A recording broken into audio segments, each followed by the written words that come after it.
Hi, so this feels really weird because I'm bad at YouTube and I'm really only good at TikTok, and also I look like I'm naked, but I'm not. I wanted to talk about what my TikTok has turned into, which is more about mental health and body positivity. So basically I'll tell you a little bit about my story and why this is important to me, and then maybe make some YouTube videos about it in the future.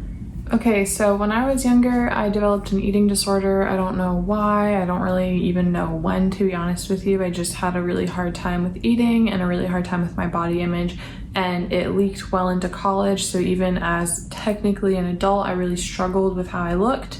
I really didn't want to be seen in a bathing suit. I felt like I was always comparing myself to others, comparing myself to social media, and just not letting my body be healthy because I didn't feel like I deserved it.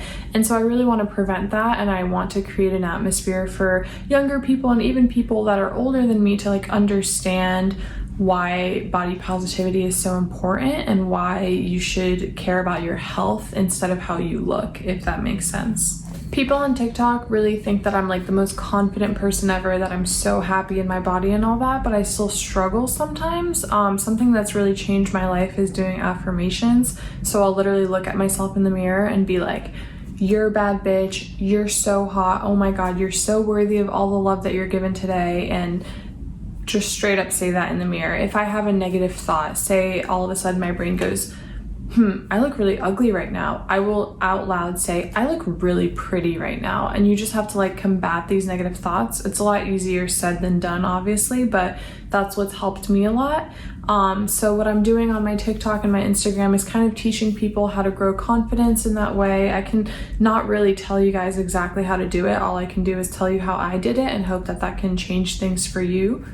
One thing that I've done recently on my Instagram, which is @nuggetg, don't even ask me about that, is that I've started to do photo shoots where I accentuate what's considered insecurities instead of hiding them. So normally in a picture you might want to pose so that you don't have any cellulite showing, but instead I'm choosing to take a really beautiful picture where I feel beautiful, where I look beautiful, and I'm actually showing my cellulite on purpose. And I think that that photo shoot has been really empowering for a lot of my followers, but most of all, it's also been incredibly empowering for me. I don't really want to talk about how small I was at one point. I'm not going to show you guys any pictures. That kind of stuff is really triggering and it's not worth it. Just know that I've come a really, really long way in recovery, and I've come a really long way in just loving myself in general. And a lot of that has been through different treatments and therapies, some medication even, but I don't really feel comfortable discussing details of that. I just want to tell you guys more of the natural things that I do to help myself feel better, like those positivity techniques I was talking about earlier. One thing that I do want to acknowledge, since I'm starting to talk about body positivity and post about it on social media, is that I am still considered a thin woman to society. So that comes with a lot of privilege, and I want to acknowledge that privilege and basically let you guys know that I don't think I have it hard or harder than anybody else in terms of society. I just think that no matter your size, no matter your background, no matter anything like that, girls and boys tend to deal with a lot of insecurities due to social media, and I just want to help to tear that structure down.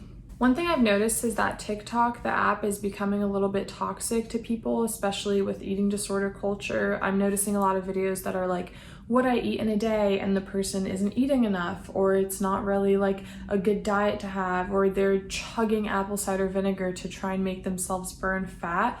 And I'm not a nutritionist and I'm not a fitness instructor or anything like that, but I do know that those things are really triggering for people. And I know that I've gotten a lot of comments and messages from girls and women and even some men saying basically that what they see on TikTok is really skewing their body image, and it's leading to the development of disordered eating or just having an unhealthy relationship with food.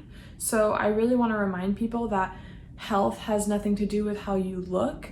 Health is about how you feel. Health is about eating what your body is craving, eating however much you feel like your body needs to be eating, and it really just shouldn't have to do with how small you want your waist to be, because all of that stuff is superposed. And honestly, a lot of people that post pictures on Instagram, celebrities, they don't even look like what they're posting. And I think that even though it's talked about a decent amount, a lot of people still don't realize that. I know that before I had my like body confidence almost metamorphosis, I would always pose a certain way in pictures that made me look a lot different from what I look like in real life. And I'm pretty sure that everybody does that. And there's nothing wrong with posing for how you want to like feel confident and beautiful. But I also think it's important to have role models out there that are showing that, you know, you don't have to look perfect all the time. You don't, and perfect is so subjective, but like you don't have to look like society standards all the time. You don't have to make your butt look big in that picture if you don't want to. And especially on an app like TikTok where there's a beauty filter on all the time, even when people go live, they can actually edit their faces so that their skin is smoother, their eyes are bigger, and their chin is more slimmed down. And I just, again, like I would never judge anybody for using those features, but most people don't even know that they're out there because, for example, you can't go live until you have 1,000 followers. So everybody that has less than that doesn't even know that that's an option and doesn't know that the people that they look up to and that they're watching are actually changing their facial structure. So if you're one of my followers on TikTok, you probably already have been doing this, hopefully, but if you take anything away from this video, I want you to just go look at yourself in the mirror right now and just really believe it and mean it and say, I am so beautiful. I am perfect the way that I am. I don't need to change. There's no such thing as a bikini body. To have a bikini body, I just have to throw a bikini on and I'm gonna look stunning. Anyway, that's it. Sorry I'm really awkward. I don't really know what my future YouTube videos will look like. Maybe I'll tell you guys a little bit more about my journey. Maybe I'll just give you guys more tips, but hope you enjoyed.